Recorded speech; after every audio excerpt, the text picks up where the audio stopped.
Welcome back, ladies and gentlemen, to the channel. Thank y'all all for once again returning to my bootleg, uh, somewhat low quality gaming channel. This is the start of something great, something grand, and I hope you guys stick around in the long scheme of things. I hope you're taking care of yourself and taking care of your families, or even if they're not biologically related to you. I hope you're taking care of whoever you love, and whoever loves you back, I hope they take care of you just as well. Um, if you ever read the Bible, the book of Revelations is unfolding now. This is literally the ending era, y'all. And the more I'm looking into social media and the news and even just religion itself, I'm starting to recognize that. The elections is pretty much rigged, so your votes don't matter. Everybody makes it seem like that's not the case, even though that is the case, because every time you try to elect somebody, they choose their leaders, y'all. We don't choose shit. As far as World War, we have no control over that either.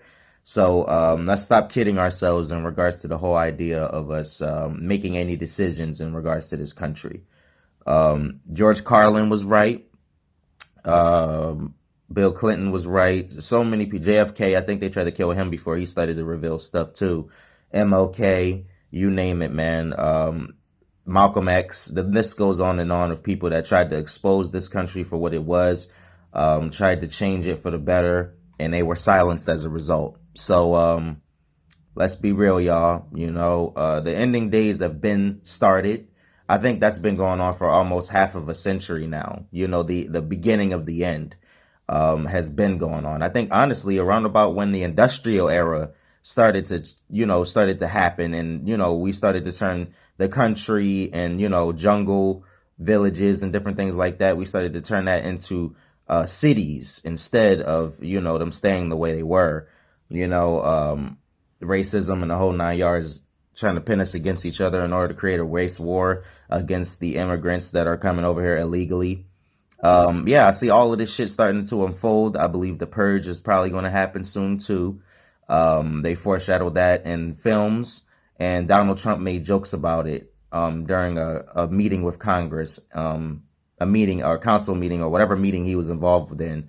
He even hinted at it happening. If I was to vote, although I decided not to vote, because it's completely fucking meaningless, I would vote for Trump. Why? Because at least Russia and Ukraine and, Kim Jong-un and everybody, in North Korea and all that, at least those people, and in China, at least those people have some sense of respect for Donald. At least they heed his warnings and they hear him. You know what I'm saying? Moments before, literally moments after Kamala got in office, Putin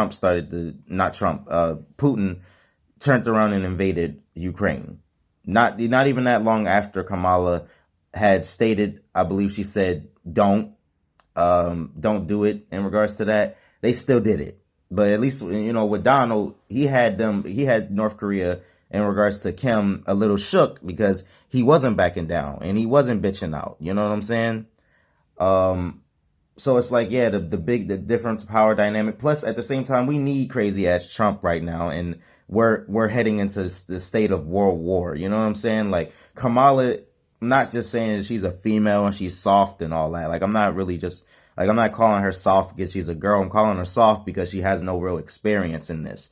It's like putting Joe Biden in office. What the fuck are we doing, yo? He's barely able to walk, but yet and talk, and yet and still he's in office. It's almost as bad of a decision as it was to put Kamala in office. I know she's not going to really care in regards to how she's running things. You know what I'm saying? Trump might be trying to ban abortion and all that other shit that people don't enjoy and don't like, but at least Trump at the end of the day will be able to, I don't know how to explain it. At least he'll be able to put them in their damn place, so to say, remind them that we are still the leading country of the world. You know what I'm saying?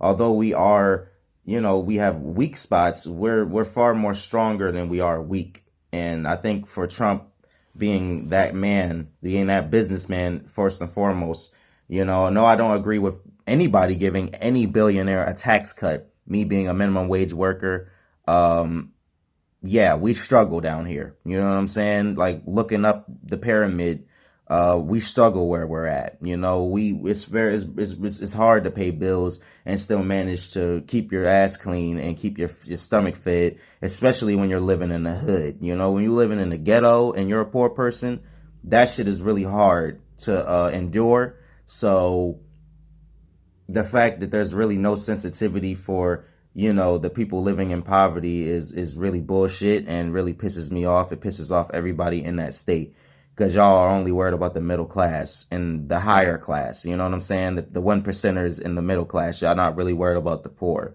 It's like, yeah, giving them fake meat, put weed distributors and beer distributors in their area so they can kill themselves faster.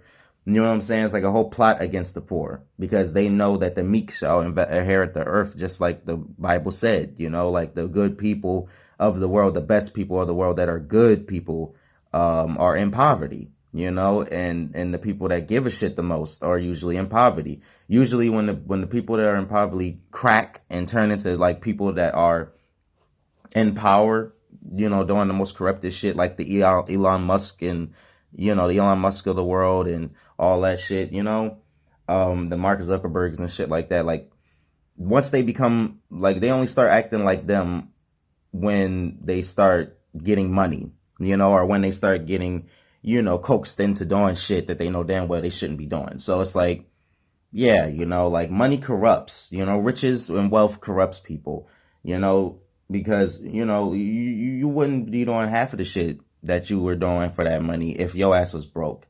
You're the most realist you'll ever be when you have no money. Your character flaws and everything show most like you come as your most original self to God, when you are humbled in regards to rock bottom. People that don't experience rock bottom don't know how lucky they are to have the things that they have. Like if you were born into luxury, you were born into, a silver spoon being in your fucking mouth, you'll never really understand what it means to struggle. And therefore you have no character built for yourself. You know what I'm saying? Like people built your character for you. You didn't find out who you was as a person. So every fucking, every identity that y'all come across, y'all imitate because y'all never had to go through the struggle of becoming who you want to be. You know what I'm saying? And that's the thing. That's the big difference between people that grow up in poverty and people that grow up in riches and wealth. People with riches and wealth, again, you know what I'm saying? They get this, they get they get the life easy. Fast lane is easy for people that are living with a personal driver. You know what I'm saying? That's why people that are poor that go into the whole idea of being rich, it's a lot harder for them to kind of cope with the shit because number one, once you get rich, I notice for a lot of people, everyone wants to take it from you. That's number one. You have a target on your back when you start making a certain amount of money. You can't just be yourself anymore. You're put on a pedestal. You're put in a state of being where you now have to be the idol that people look up to. And anytime you fuck with that image of who people think you are, you fuck everything up for yourself. That's why the Kanye West tripped out and, Orlando Brown and so on and so forth. Like, yeah, people trip out because they are still themselves, but yet and still the industry wants them to be people that they aren't. You know what I'm saying? And I think that's the biggest problem right there with fame that a lot of people struggle with.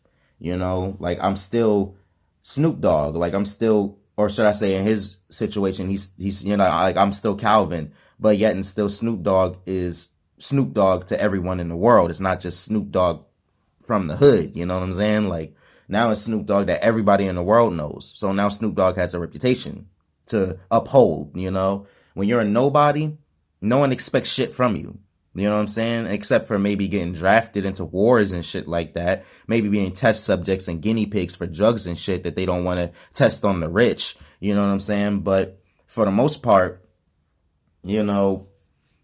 People don't look to do anything towards people that are in poverty because, like we're looked at as less than nothing. We have no value.